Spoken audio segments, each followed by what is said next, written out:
Pathfinder classes में आपका स्वागत है। और आज मैं आपको बिहार बोर्ड यानी बिहार बोर्ड के 12 क्लास के प्रथम जो बुक है रेनबो पार्ट 2 का पहला chapter Indian civilization and culture का क्वेश्चन आंसर कराने जा रहा हूं। कल मैं आपको ऑब्जेक्टिव कराया था, आज मैं इसका सब्जेक्टिव आपको कराने वाला हूं। आइए इसके सब्जेक्टिव को देखते हैं। सब्जेक्टिव क्वेश्चन शुरू होता है, कहता है कि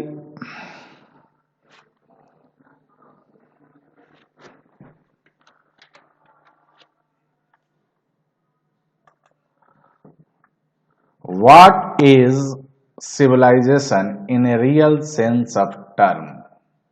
वास्तव में सभ्यता का क्या अभिप्राय है, यानी वास्तव में सभ्यता का क्या मतलब है। एकदम छोटे छोटे वाक्यों में बनाया गया है, बढ़िया से पढ़ेंगे।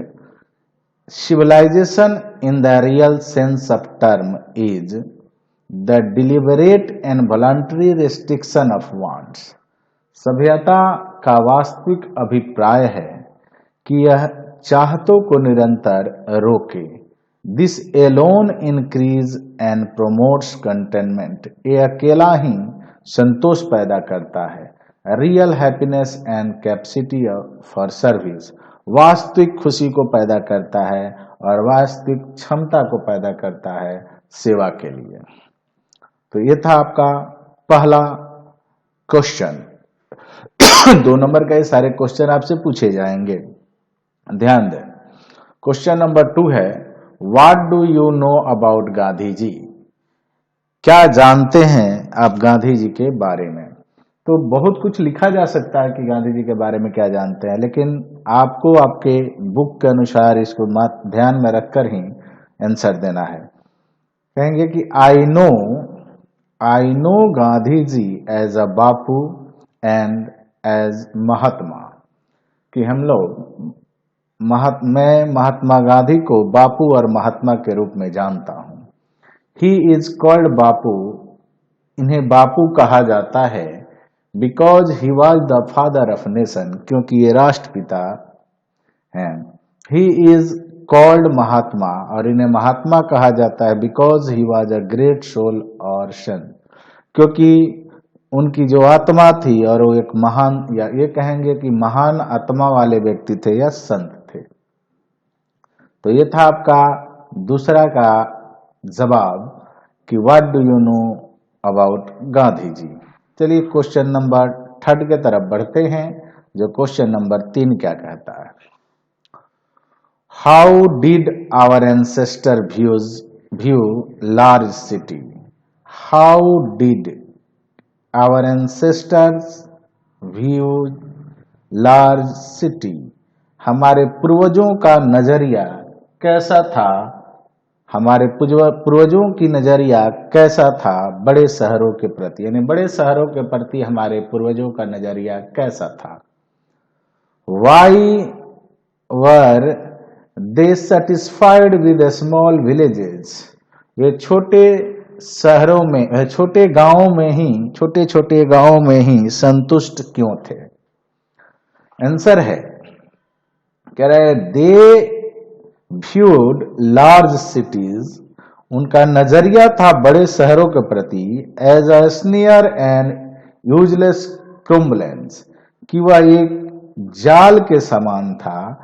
बड़े शहर एक जाल के समान थे या एक बेकार के बोझ के समान थे।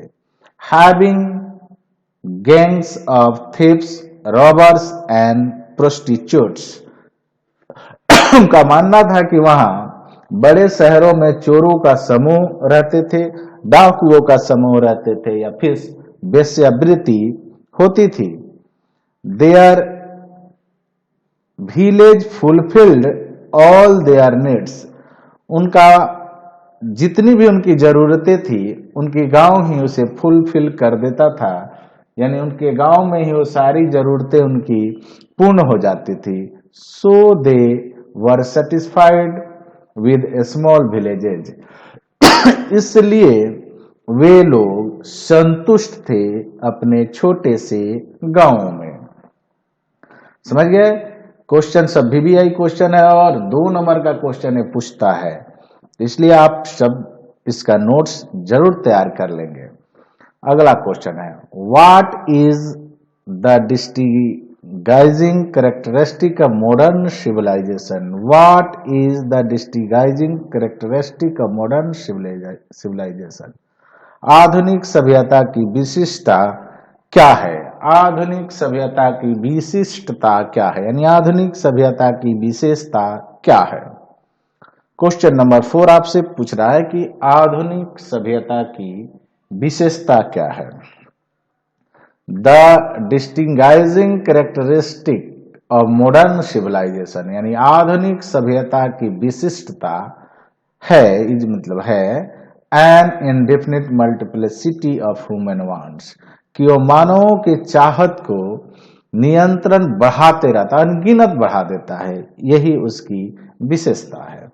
क्या करता है कि मानव में जो चाहत होते हैं उन चाहतों को बढ़ा देता है, बढ़ाना ही इसकी विशेषता है। आगे अब देखते हैं, क्वेश्चन नंबर 5 की तरफ बढ़ते हैं और क्या कहता है। क्वेश्चन 5 कह रहा है, why is he thankful to modern civilisation?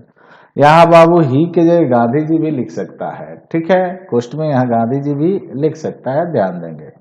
Why is he thankful to modern civilization, यानी आधुनिक सभ्यता का वो कृतज्ञ क्यों है, आभारी क्यों है? यानी पूछा जा रहा है, पूछना चाहता है यहाँ कि महात्मा गांधी जो हैं वो आधुनिक सभ्यता के आभारी क्यों हैं? देखते हैं, आंसर है कि he thankful to the modern civilisation, वो आभारी हैं आधुनिक सभ्यता के, फॉर टीचिंग हिम, क्योंकि उसने इन्हें सिखाया है, to discard it at any cost, कि किसी भी हाल में इन्हें उससे दूर रहना है, यानी आधुनिक सभ्यता से उन्हें दूर रहना है, और यह बात उन्हें आधुनिक सभ्यता सिखाई है, इसीलिए उसके ये कृतज्ञ हैं, आभारी हैं। क्वेश्चन नंबर 6 की तरफ बढ़ते हैं। Why does Gandhi ji say that? Why does Gandhi ji say that? क्यों कहते हैं गांधी जी, यानी गांधी जी क्यों कहते हैं mind is a restless bird, मन एक बेचैन चिड़िए के समान है। What makes mind restless? और दूसरा इसी में क्वेश्चन है कि कौन सी वो चीज है जो मन को बेचैन करती है? क्वेश्चन समझिए, कह रहा है कि गांधी जी क्यों कहते हैं कि मन एक बेचैन चिड़िए के समान है, और दूसरा उसी में क्वेश्चन है कि व्हाट मेक्स माइंड रेस्टलेस, वो कौन सी चीज है जो मानव के मस्तिष्क को बेचैन करती है?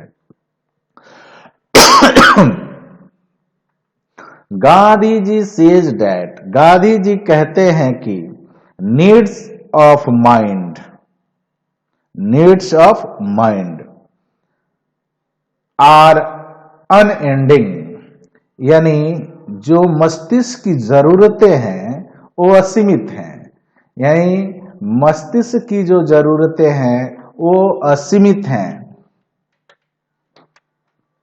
And indulgence of mind in our passion, और हमारे मन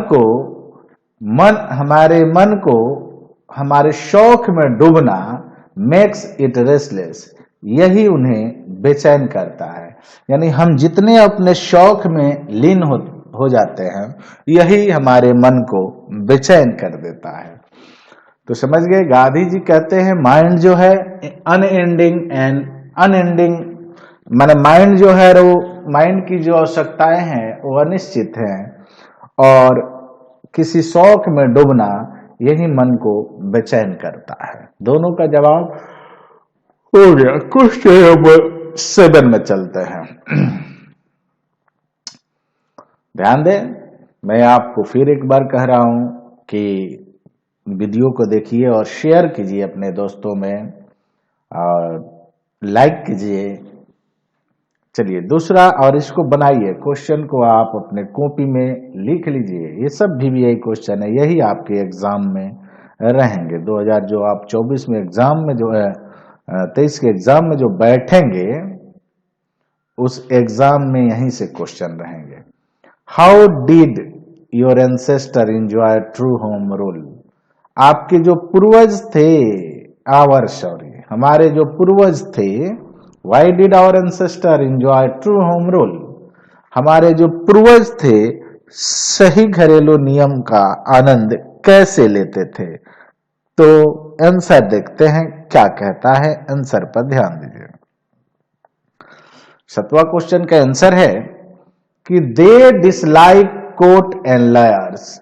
ये जो थे हमारे जो पूर्वज, वो बाबू कोर्ट को, न्यायालय को और वकीलों को पसंद नहीं करते थे।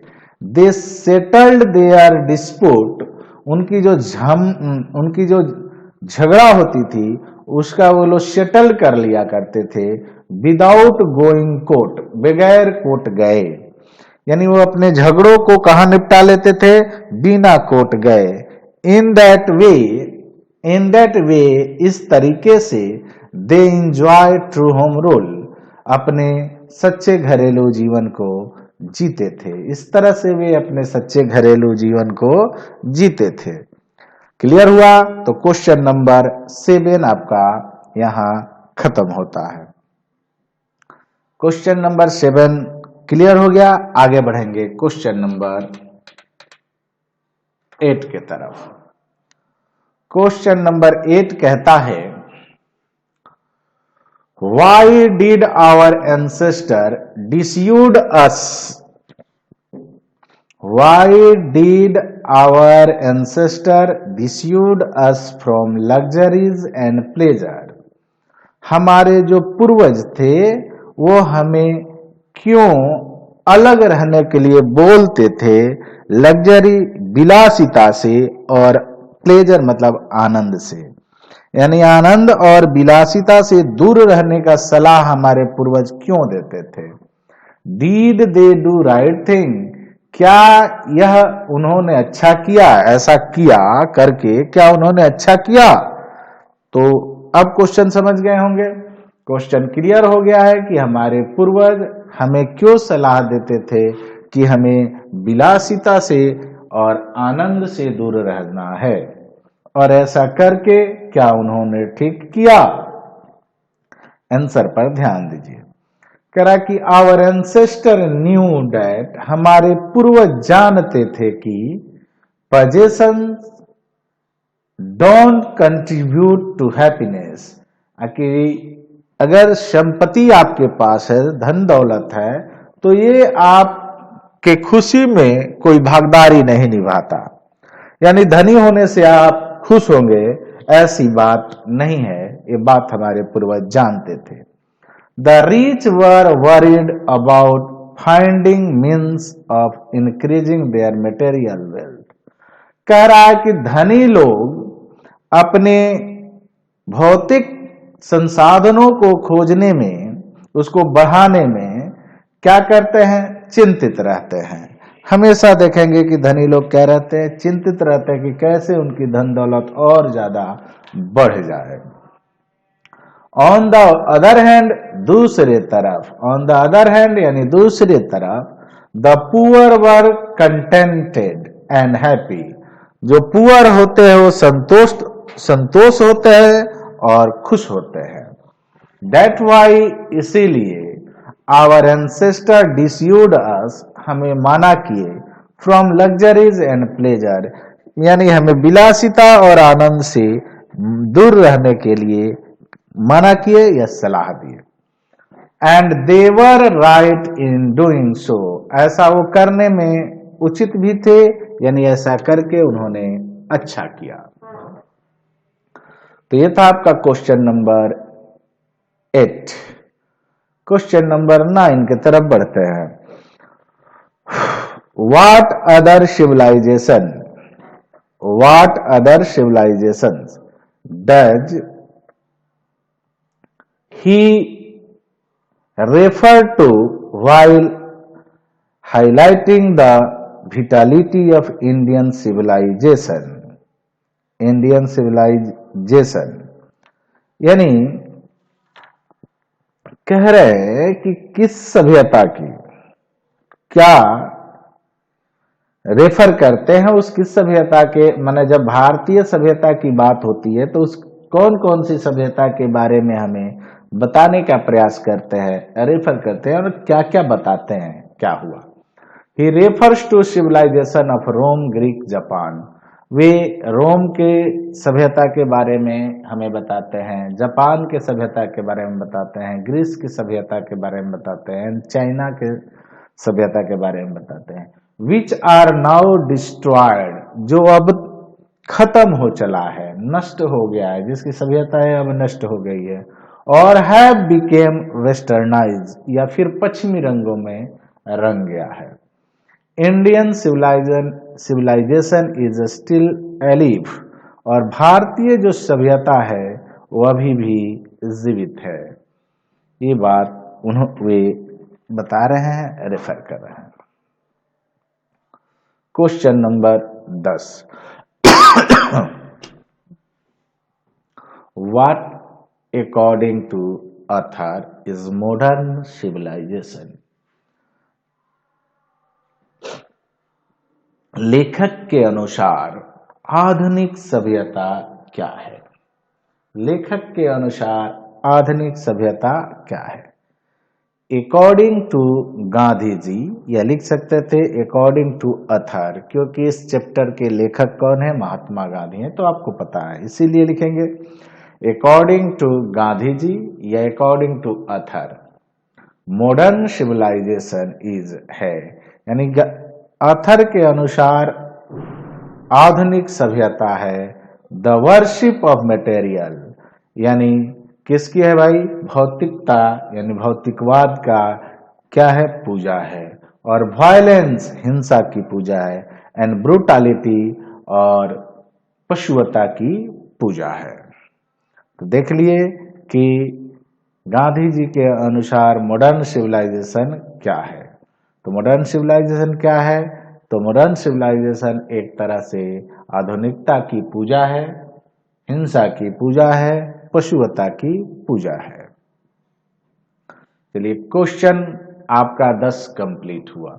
आगे बढ़ते हैं क्वेश्चन नंबर 11 के तरफ। गौर करेंगे क्या कह रहा है। कह रहा है why did our ancestor prefer to live in village. हमारे जो पूर्वज थे वो गांव में रहना क्यों पसंद करते थे, यानी हमारे जो पूर्वज थे वो गांव में रहना क्यों पसंद करते थे। चलिए तो अभी क्वेश्चन का आंसर देखते हैं।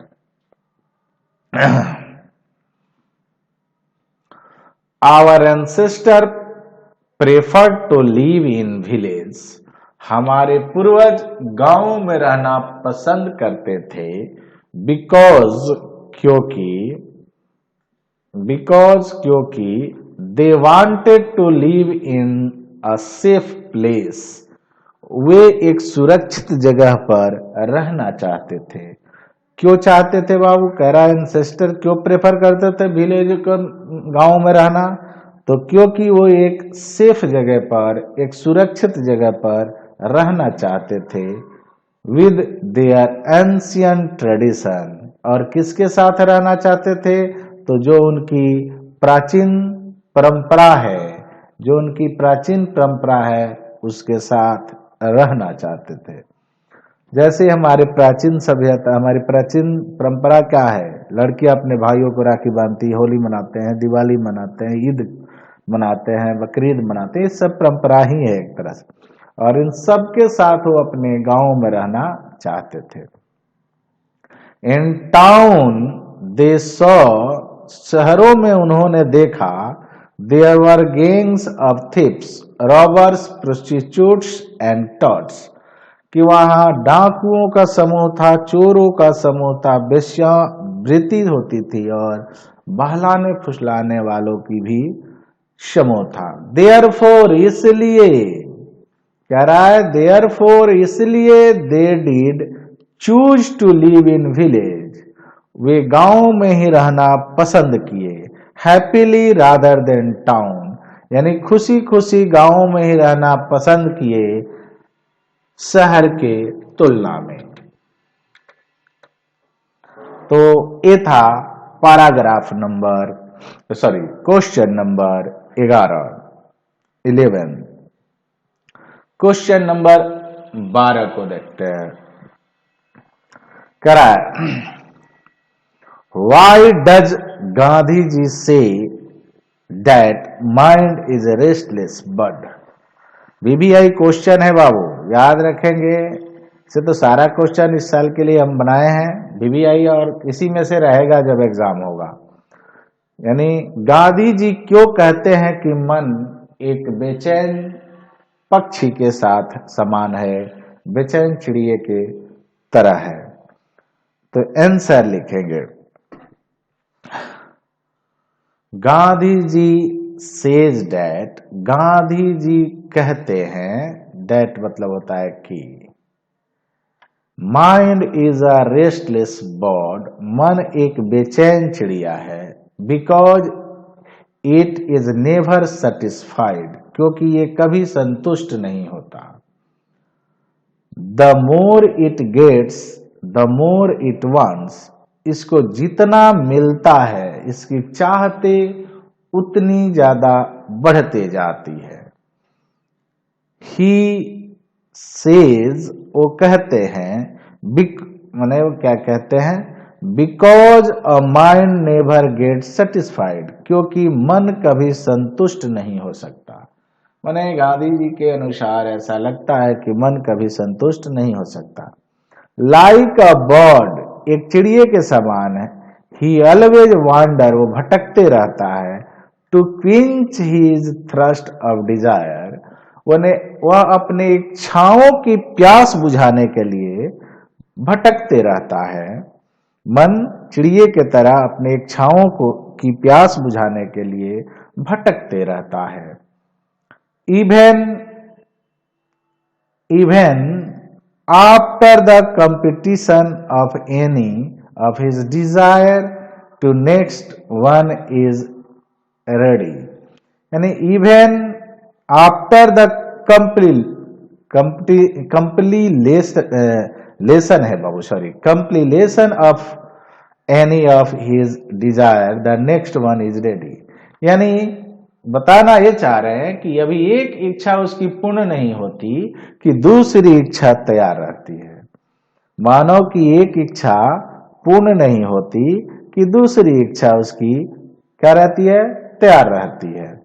And this cycle of desire, और जो ये साइकिल है यानी चक्र है, इच्छाओं की जो ये चक्र है, कंटिन्यूज, लगातार रहता है, टिल हिज लास्ट ब्रेथ, उसके अंतिम सांसों तक। सो ही सेज डैट, इसलिए वो कहता है, माइंड इज रेस्टलेस बर्ड, कि मन एक बेचैन चिड़िए के समान है। What do you mean by, अगला क्वेश्चन है बाबू। चलिए क्वेश्चन नंबर हम लोग देखेंगे 13 यानी 13। कह रहा है what do you mean by true home rule, क्या मतलब है सत्य घरेलू जीवन का, माने क्या है, अर्थ क्या है। तो true home rule is a principle of Mahatma Gandhi, ये जो सत्य घरेलू जीवन है यह महात्मा गांधी का सिद्धांत है। विच मीन्स, जिसका मतलब होता है, that every case should be dealt at home, कि सभी केसों को निपटा लिया जाए अपने घरों पर, within our own premises, not outside our home in other presence, यानी उन सारे मामलों को अपने ही घर में अपने ही लोगों के बीच निपटा लिया जाए, दूसरों के बीच नहीं। ये इस बात को अपना उस क्या मानते हैं, ट्रू होम रूल मानते हैं। यानी अगर कोई डिस्प्यूट हो जाता है, झगड़ा हो जाता है आपस में, तो उसको घर में ही अपने ही लोगों के बीच अपने ही घर में निपटाना है, दूसरों के साथ नहीं। It is among one of the famous social principle. कह रहा है कि यह एक तरह से प्रसिद्ध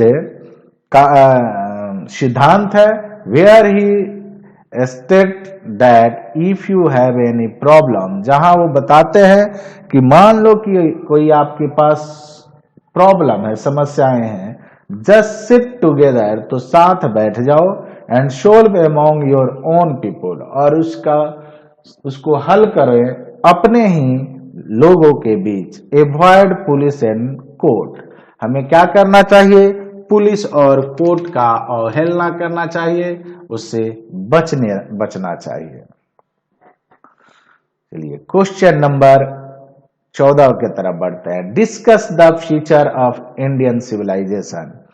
कह रहे हैं भारतीय सभ्यता के जो गुण हैं उसकी व्याख्या करें। कह रहा है इंडियन सिविलाइजेशन वर्शिप मोरालिटी, भारतीय सभ्यता नैतिकता की पूजा करती है। It is based on believe in God, और ये ईश्वर के विश्वास में विश्वास करती है।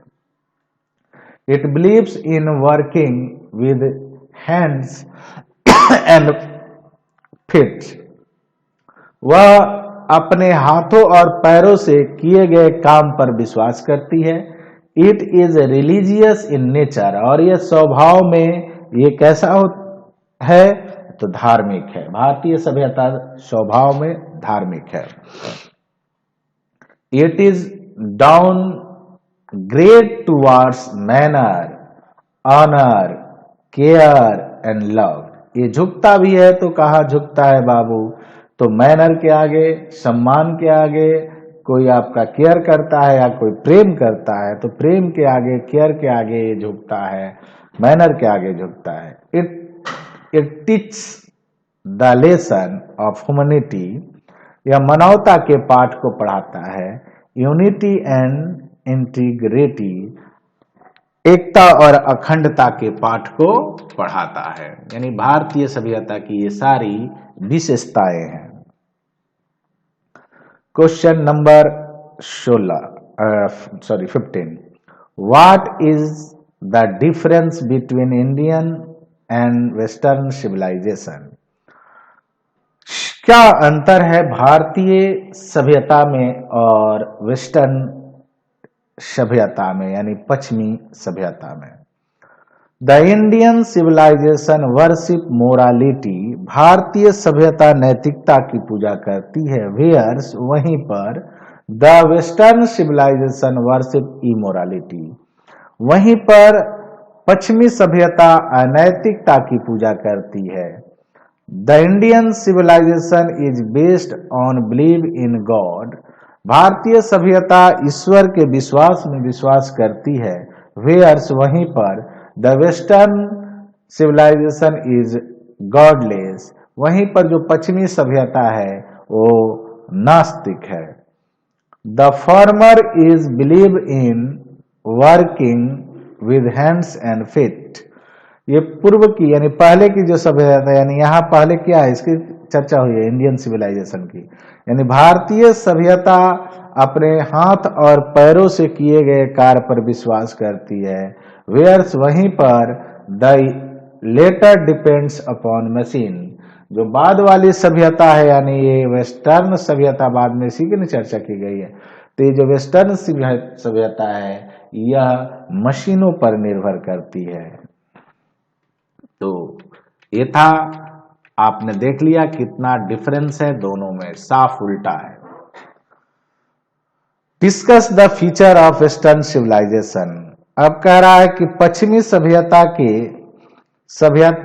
सभ्यता जो है उसकी फीचर बताए, उसकी गुणों को बताए। कह रहा है कि western civilization is worship immorality, यह नैतिकता का पूजा करता है। It does not believe in God, यह ईश्वर में विश्वास नहीं करता।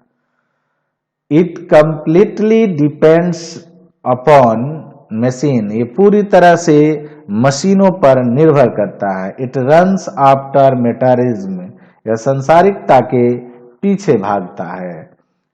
It is downwards towards momentary pleasure, और ये जो क्षणिक आनंद होता है उसके तरफ यह झुकता है।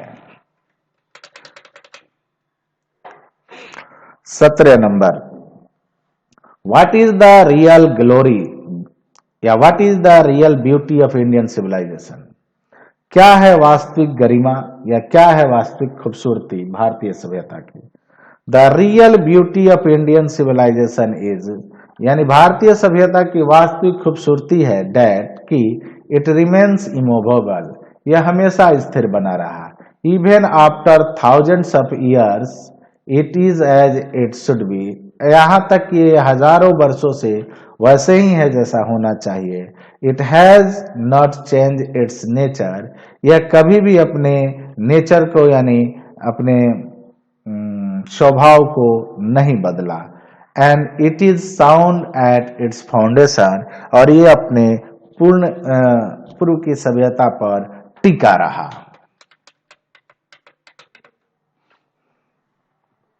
अठारह नंबर क्वेश्चन कह रहा है what is civilization in a real sense of term? What is the real in a real sense of term?